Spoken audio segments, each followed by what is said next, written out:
coisa, a não falar meu currículo depois do currículo deles dois, tá? Então eu vou falar só isso. Meu nome é Sérgio Pires, eu sou o presidente aqui da ABS de Brasília e diretor da ABS Brasil. Eu só coloquei os tópicos aqui que eu quero falar. Eu tenho até um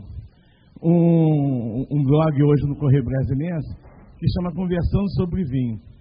Então, eu gosto muito de conversar e fazer as minhas aulas como se fosse uma conversa. Mas eu trago a minha cola toda aqui que o professor pode colar, a aluna que não pode. E eu venho de uma família de professores. É uma quantidade enorme, gente. O cara é médico, ele é professor na faculdade de medicina. O outro é advogado, é professor. Todo mundo é professor. Então, eu como professor de uma família de professores, eu quero dizer uma coisa para vocês. Para beber vinho, ninguém precisa fazer curso nenhum, não precisa ler livro nenhum, estudar nada. Para beber vinho, precisa de saca-rolha, o vinho e recomendo muito uma taça boa. Então, falando isso, podia acabar a minha parte agora, que eu estou falando sobre por que estudar sobre vinho, né? Mas por que você vai estudar sobre vinho? Basta até que eu combinei aqui com o Júlio e a Caroline. Porque uma das primeiras coisas que eu penso é que é pelo prazer do aprendizado. Todo mundo fala sobre prazer aqui antes de mim, né? O prazer em tomar o vinho, o prazer em fazer uma harmonização correta com o vinho. E o aprendizado é um prazer, o aprendizado vicia. É uma coisa assim que você começa a estudar sobre um assunto, você pega um vício nele e não larga mais, né? Então, mais ou menos o que aconteceu comigo aqui com o vinho. Eu tenho de lembrar de uma coisa que eu sou bem mais do que a Cristiane a Cristiane não, desculpe, a Caroline e o Júlio. Eu bebo vinho há muito mais tempo que eles, desde a década de 70. Nenhum dos dois tinha nascido ainda, eu já bebia vinho, tá? Então eu comecei mais cedo. A única vantagem. Então, eu queria separar só em dois tipos de público para estudar sobre vinho. O público, assim, de enófilo, do consumidor de vinho, que essa também é outra coisa que eu gostaria de colocar aqui, consumidor. Eu sou consumidor de vinho. Então, eu não tenho pena de produtor de vinho, não tenho pena de enólogo, não tenho pena de ninguém. Eu sou consumidor, tá? Não adianta o cara vir falar que o vinho dele é mais caro porque tem imposto, não sei o quê. Estou nem aí. Eu sou consumidor, cara. Todo mundo que eu conheço que fala de vinho, assim, consumidores, né? Primeira coisa que fala é de preço. Não adianta a pessoa ficar com muita onda que não existe uma relação de fidelidade ao vinho se o vinho ficar mais caro do que ele era até o ano passado. Então, o consumidor pensa muito no bolso. Então, o crescimento pessoal, eu estou colocando como de nós, pessoas, consumidores, enófilos, são os amigos do vinho, e o crescimento profissional para aquele que pretende trabalhar com o vinho. Quando eu comecei a dar aula e estudar sobre vinho aqui em Brasília, a gente não tinha nenhuma vinícola aqui. A nossa vinícola mais recente, em funcionamento ainda, né, é a do Dr. Marcelo, lá em Cocalzinho, que não é de Brasília, mas é da região, ele mora em Brasília. Nós tivemos o Coronel Pires Gonçalves, que começou a produzir vinho, até com o mesmo enólogo aqui da Vinícola Brasília, mas nem ele conseguiu tomar o vinho produzido pelo Coronel. Ele sendo enólogo, ele não conseguiu. O Coronel uma vez me chamou na casa dele e me perguntou: o que o sommelier faz mesmo? Que eu quero que vocês provem o meu vinho, lá na ABS. Aí quando eu expliquei o que era, ele falou: não, vocês não vão beber meu vinho, não. Não quero que ninguém falando mal dele, não. Aí não me deixou tomar o vinho também. Então, é um mistério esse vinho do Coronel Pires Gonçalves, que já faleceu. E só, antes de entrar na parte de conhecimentos, queria falar só mais uma coisa. O vinho aqui na região de Goiás é uma história antiga. Santo Hilário, que fez uma caminhada aqui pelo interior de Goiás todo, ele conta em 1830, se não me engano, que ele tomou vinho produzido numa cidade chamada Meia Ponte, que é Pirinópolis. Tinha um padre lá que produzia vinho. Então, tem uma história antiga de produção de vinho aqui na região de Goiás. Lógico que foi totalmente interrompida. Então, esse crescimento pessoal nosso, em procurar um curso de vinho, e a ABS, né? Nós três aqui que estamos falando hoje somos os três da ABS Rio Grande do Sul, aqui a ABS Brasília, Distrito Federal. E a ABS é uma escola. A única coisa que a gente tem para vender é conhecimento. A gente não vende vinho, não vende equipamento, não vende nada, só vende conhecimento. Então, se você quer adquirir um conhecimento específico, o que vai acontecer com a pessoa que aprende sobre vinho um pouco mais? Ele vai conseguir comprar melhor o vinho, ele vai conseguir escolher o vinho que ele deseja, para fazer essas harmonizações que o Júlio estava falando, ele poder escolher o vinho mais adequado. Ele vai ter essa disponibilidade de você entrar numa loja grande, sem querer citar nomes, mas todo mundo que é de Brasília já foi na Super Adega, né? Tem aquele monte de rota, um monte de garrafa, aí você foi lá para comprar uma garrafa só. Você não está lá para comprar um monte de garrafa, foi escolher umazinha. E tem 200 garrafas lá, não, esses dias tem 8 mil, duvido, mas deve ter umas 2.000, 3.000 garrafas diferentes. Então, como você vai escolher uma só no meio disso tudo? Então, tem uns critériozinhos que você vai aprender no curso, umas dicasinhas, que você vai diminuindo, daqui a pouco você tem 15 rótulos para escolher, né? Vai aprender a degustar e harmonizar e aproveitar ao máximo o vinho. Isso que o Júlio estava falando aqui antes é muito importante. Não adianta você ter uma comida espetacular e um vinho espetacular, que isso não harmoniza só porque os dois são espetaculares. Vai precisar de outros fatores para essa harmonização funcionar. E eu já tive essa experiência em sala de aula, e você está repetindo o vinho e alterando o alimento. E aí a pessoa fala, o vinho ficou ruim. Um negócio bem interessante, né? O quanto que altera nessa combinação dessa química que tem no vinho com a comida.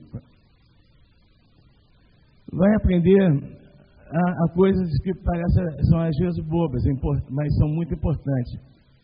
Como guardar o vinho, como servir o vinho com os amigos. A gente fala de serviço de vinho, todo mundo pensa no garçom, no sommelier, lá no restaurante.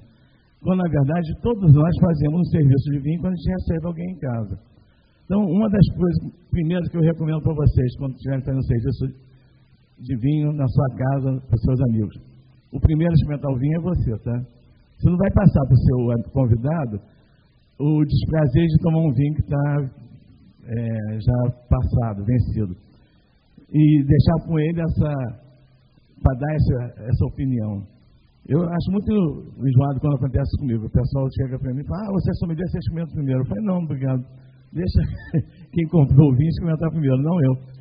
E outra coisa que a gente tem que tomar cuidado depois que faz curso de vinho. Todo mundo começa a achar que você entende a dessa, né?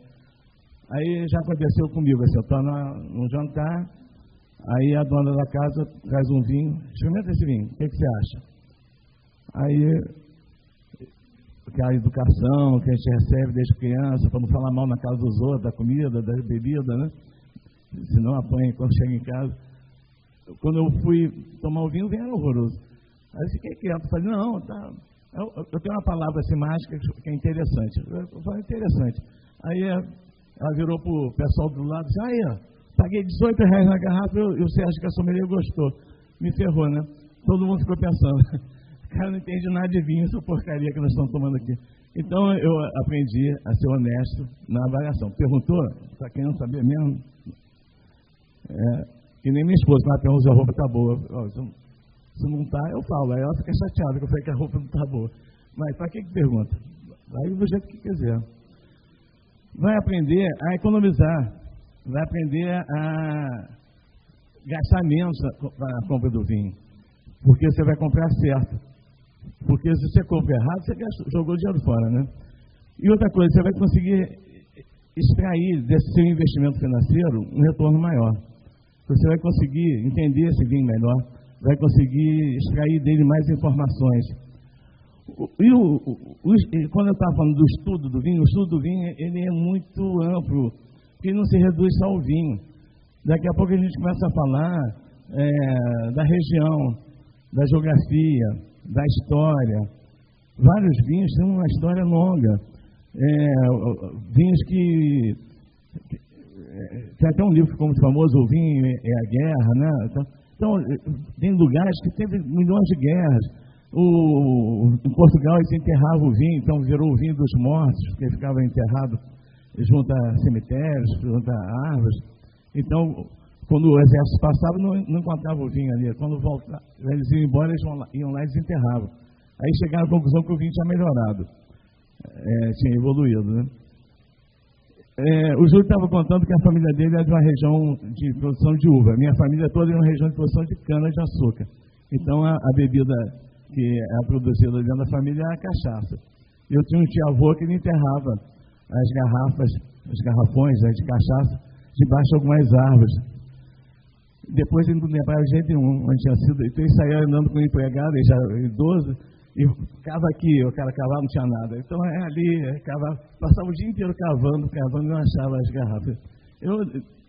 Eu tenho mais um pouco de maldade, eu achava que ele enterrava, vinha depois alguém já desenterrava e bebia e acabava com aquilo. Uma parte também que eu acho muito interessante, já aconteceu muito com um aluno meu que chegava para mim e falava assim: acabei de voltar da Europa, fui numa cidade, vamos dizer, por exemplo, Montaltino, e eu não sabia que tinha um vinho bom lá. Me arrependi dessa. Agora, todo mundo que eu falo que fui em Montaltino me pergunta: você tomou o Brunello? Cara, não tomei. Então, ele fica até de bobo, né? Então, aproveitar melhor suas viagens também. De você... E ao mesmo tempo que a gente vai falando de vinho, a gente vai falando de gastronomia, de comida. Então, os cursos de vinho vão te trazer também mais informações para vocês aproveitarem melhor suas viagens, não só internacionais, como aqui dentro do Brasil também. Que a gente está tendo esse grande boom do vinho se espalhando aí pelo Brasil todo. Eu estava vendo ali agora um pedaço da apresentação lá da Miolo, e estava mostrando que o vinho está quase todo o Brasil, em quase todos os biomas. Ele falou menos no Amazonas. Mas eu tive conhecimento que tem um maluco lá que está querendo, pelo menos ele está com a ideia, não sei se ele já começou a plantar uva, lá perto de Manaus. Então daqui a pouco vai vir o vinho da Amazônia aí. E deve fazer muito sucesso internacional, esse tipo de coisa, né? E aí a gente chega no nosso amigo profissional, o sommelier. E tem uma frase aqui que eu até destaquei, que eu queria, dentro do que foi falado aqui antes, pelos dois aqui antes de mim, é que quando a gente fala que é sommelier, a primeira coisa que acontece, primeiro que o cara acha que sempre só bebe vinho bom, né? É maior engano, né? A maior parte das vezes que a gente é convidado ou participa de qualquer coisa não é para os vinhos, aqueles vinhos top, maravilhosos, que todo mundo conhece de nome, que o mundo inteiro idolatra. Não, a gente está tomando vinhos, a maior parte das vezes que estão começando. São vinhos que estão se transformando. A gente não chega até o papel do enólogo. O enólogo é um papel muito mais difícil. Eu acho que ele toma o vinho que não está pronto ainda. Então você vai no concurso de enologia, são os vinhos escolhidos naquele mesmo ano. São vinhos que vão ficar prontos daqui a 2 anos, 3 anos. Ele já tem de provar. O sommelier não. O sommelier eu chamo de um fiscal de obra pronta. A gente chega depois que a obra está feita. O cara levou 5 anos para fazer o vinho, você chega em 5 minutos e fala: não gostei, está com pouca acidez, está com problema. Não adianta só falar não gostei, você tem que dizer por quê, né? Então, você tem que explicar direitinho. É que nem quando a gente define um vinho. Eu não posso definir um vinho, a pessoa me pergunta: como que é esse vinho? Eu falo: um vinho tinto. Tem frutas vermelhas, tem um tanino médio, não sei o quê. Isso é a mesma coisa de você chegar, alguém bateu no seu carro, fugiu, chega o guarda.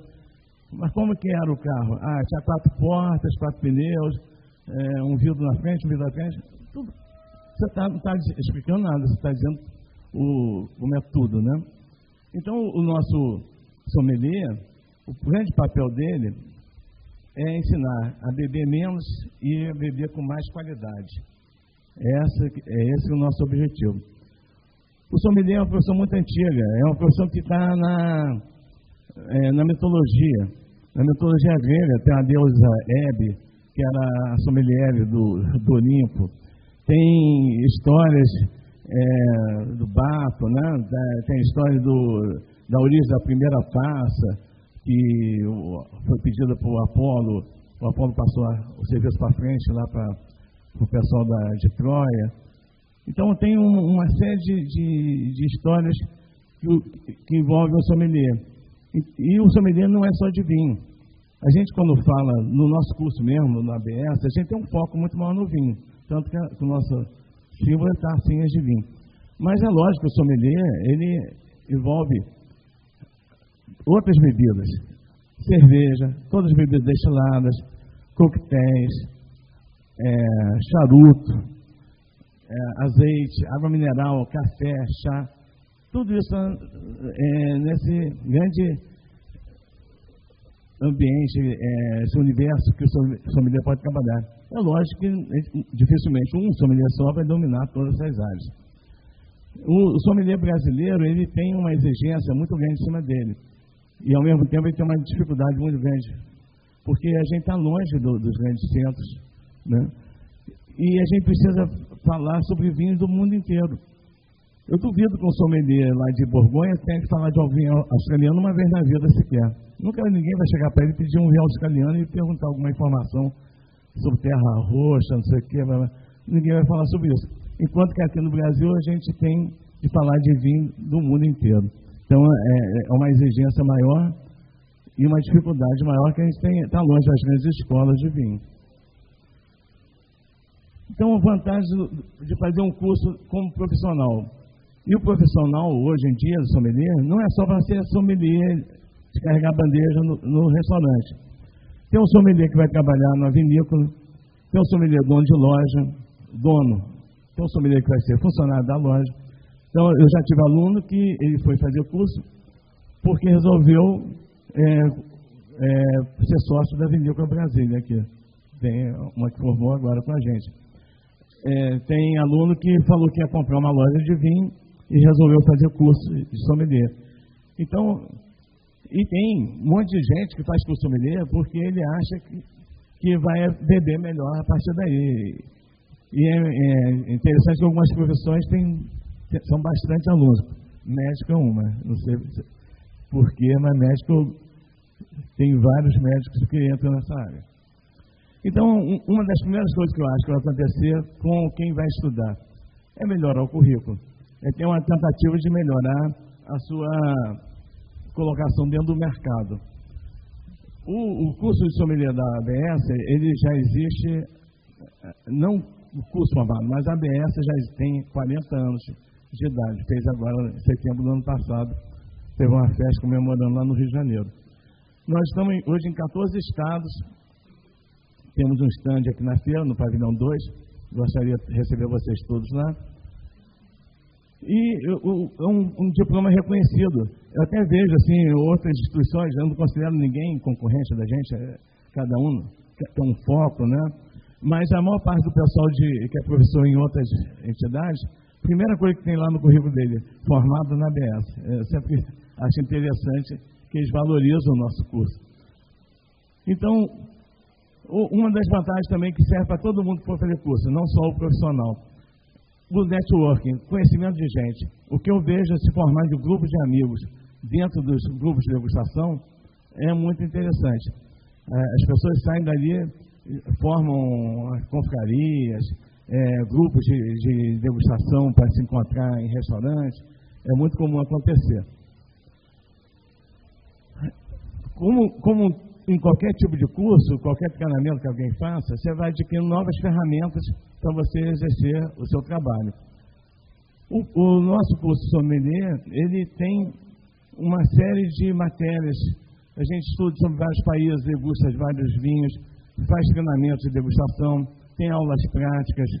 Então, isso faz com que a pessoa não chegue cru no mercado de trabalho, que já chegue com uma ideia do que ele vai fazer.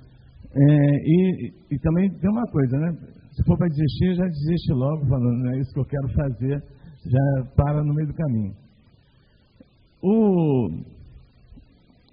Hoje em dia, a gente está tendo um grande fator de vantagem em relação ao que a gente tinha antigamente. As coisas estão andando muito rápido. Em todo sentido, né? A parte de equipamentos está aumentando a beça no mundo do vinho. O conhecimento é mais bem divulgado. O acesso ao vinho. Quando eu comecei a tomar vinho, outro dia eu estava brincando com isso. Eu só conhecia, eu não bebia ainda, eu conhecia os fotos do meu pai que tinha lá. Um tinha um caranguejo, o outro tinha um gato, eram só uns vinhos portugueses de segunda categoria que chegavam aqui no Brasil. Quando começou a vir aquele vinho da garrafa azul, lá de Calmete, que todo mundo goza, versus a gente que tomou aquilo, goza a gente porque não estava na época, queria tomar também. E aquilo era o máximo. Cara, eu fui numa festa uma vez que o cara só serviu esse vinho. Pô, eu fui lá dar parabéns para ele. Cara, como você conseguiu? Só vinho alemão. Uma maravilha, né? Era o máximo aquilo. A primeira vez que eu fui em Bento Gonçalves como consumidor de vinho, acompanhando um grupo de uma acompanhando um grupo só de pessoas degustadoras, né, que é uma sociedade, ainda tem a SBAV, Sociedade Brasileira dos Amigos do Vinho. Eu fui com eles. Qual era o grande problema que estava tendo em Bento Gonçalves? Chegada de estrangeiros. Eles estavam achando um absurdo. Se não fosse esses estrangeiros chegarem lá, tinha 5 enólogos na época na cidade, no mundo do vinho da época lá. Com a chegada dessa concorrência, o mundo do vinho brasileiro mudou, é outro hoje. E hoje o que está acontecendo? A gente continua nessa busca incessante aí de ganhar do vinho estrangeiro. Agora, a gente só sabe que o nosso vinho está melhorando porque a gente tem um fator de comparação. Se eu ficar comparando o meu vinho com o que ele era no ano passado, só isso, é igual consertar carro velho. Consertou, pintou, ficou melhor, né? Mas continua um carro velho. Então, eu tenho de estar fazendo coisa nova, eu tenho que estar evoluindo. Então, eu acho que o mundo do vinho está evoluindo muito. E para acompanhar isso, eu preciso estudar, me atualizar sobre as tendências do mercado, eu preciso estudar esses novos estilos de vinho que estão surgindo. Teve uma grande transformação. Não existe mais ninguém lançando vinho quase para ser consumido daqui a 10 anos, 15 anos. Hoje, quem lança vinho que pode ser consumido imediatamente, mas que pode também ser guardado. Os grandes vinhos, os tops das vinícolas, eles podem ser guardados. Eles têm potencial de guarda de alguns anos ainda. Mas já chegam no mercado prontos para beber. Eu cheguei numa idade que eu não estou mais para esperar 10 anos para nada, tá, gente? Eu quero fazer as coisas hoje. Amanhã também pode ser. Mas o negócio de esperar 10 anos para tomar um vinho, não posso mais. Então eu compro o vinho que já tem 10 anos. Então eu pago essa diferença aí que vai ter nessa guarda que teve no vinho. Mas como que eu consigo perceber essas diferenças? Como que eu consigo perceber a diferença entre um vinho que custa 10 mil reais e um que custa R$1.000? Então, existe um efeito que eu tenho de ler o nome aqui, porque se eu vou esquecer, é uma coisa da economia. Será que eu não trouxe? Não trouxe não. Existe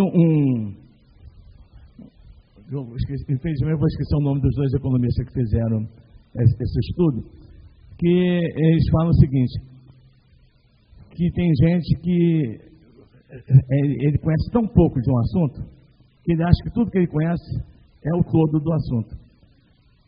Não sei se ficou bem claro. Então ele conhece pouquinho e acha que aquele pouquinho é tudo que tem para conhecer. Então ele acha que é um gênio porque conhece tudo daquilo. E eu tive essa experiência que eu tive muitos alunos assim de grande poder aquisitivo que tomam vinhos caríssimos, que tiveram a oportunidade de tomar aqueles vinhos mais tops do mundo.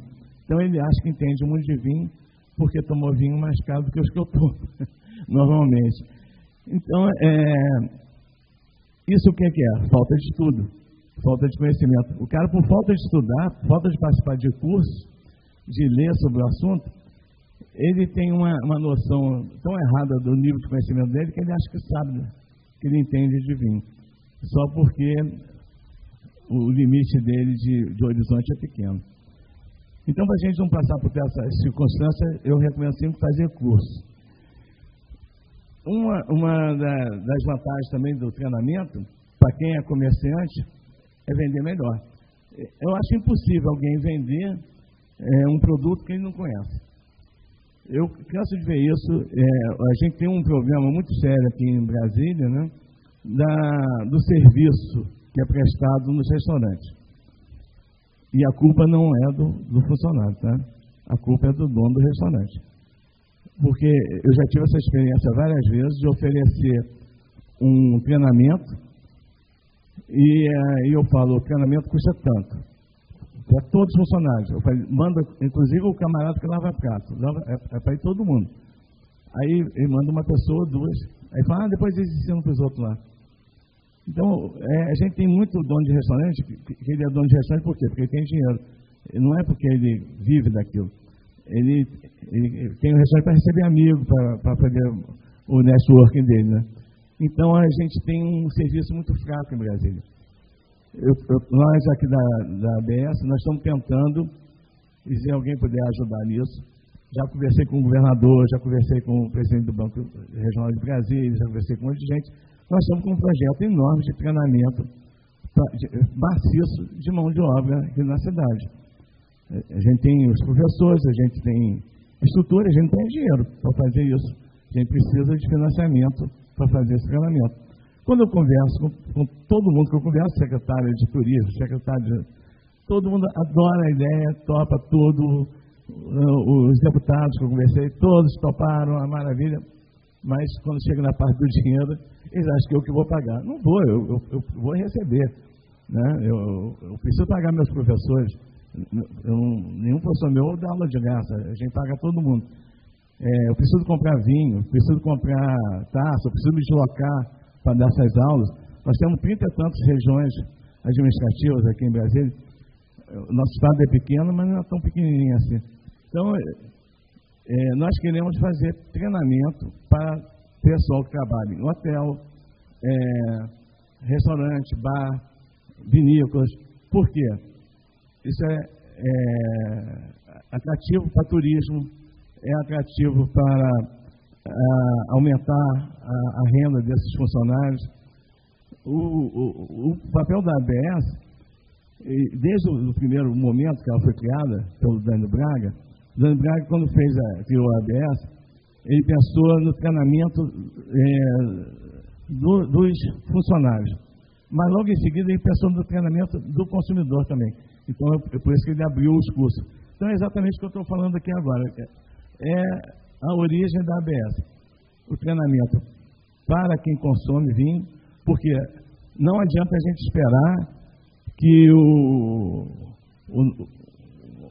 os empresários melhorem a oferta deles para a gente de conforto, se a gente não souber demandar isso. Por que hoje nenhum restaurante hoje abre sem ter uma adega climatizada, sem ter as taças adequadas, sem ter uma carta de vinho bem elaborada? Porque é a demanda do consumidor. Até o princípio do século, no ano 2000, não tinha essa demanda. Então, ninguém oferecia. Então, só oferece porque a gente está demandando. Então, eu volto a dizer que a primeira coisa que eu falei antes, eu sou sommelier, sou presidente da associação, sou professor, mas eu sou consumidor. Então, como consumidor, a gente tem um papel muito importante, que é exigir que quem atende a gente tenha treinamento, quem vende vinho para a gente sabe do que está falando. Então, só tem um jeito, tá? É procurar a ABS, me procurar. E eu vou fazer uma coisa horrível, muito feia, que eu não devia fazer, tá? Estou olhando ali, a Carolina está dizendo para não falar, mas eu vou falar. Eu escrevi um livro, eu estou com ele vendendo lá no estande, tá? Chama Conversando sobre Vinho. É um bate-papo informal, não é para profissionais. para todo mundo que quer se divertir um pouco com o vinho. Gente, muito obrigado. Eu gostaria, se alguém quiser fazer alguma pergunta, estou à disposição. Eu posso responder de outros assuntos, só não posso responder os assuntos da Carolina, que eu não entendo, não. Mas eu adorei, tá? O que você falou.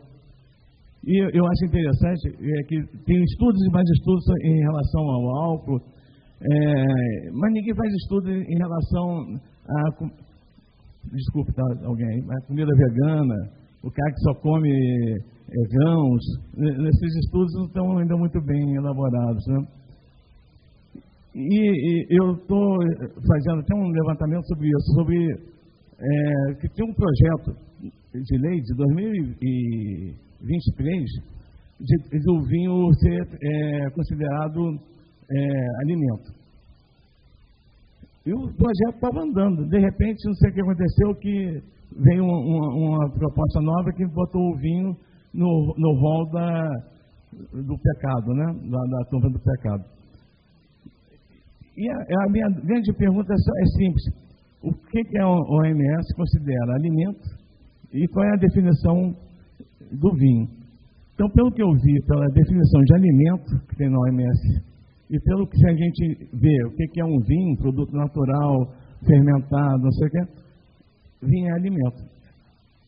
Mas tem álcool, né? Então, o álcool que pega. Mas pão de forma também tem álcool, gente. Então, daqui a pouco vai ter de ter receita médica o pão de forma. Gente, muito obrigado, então, tá?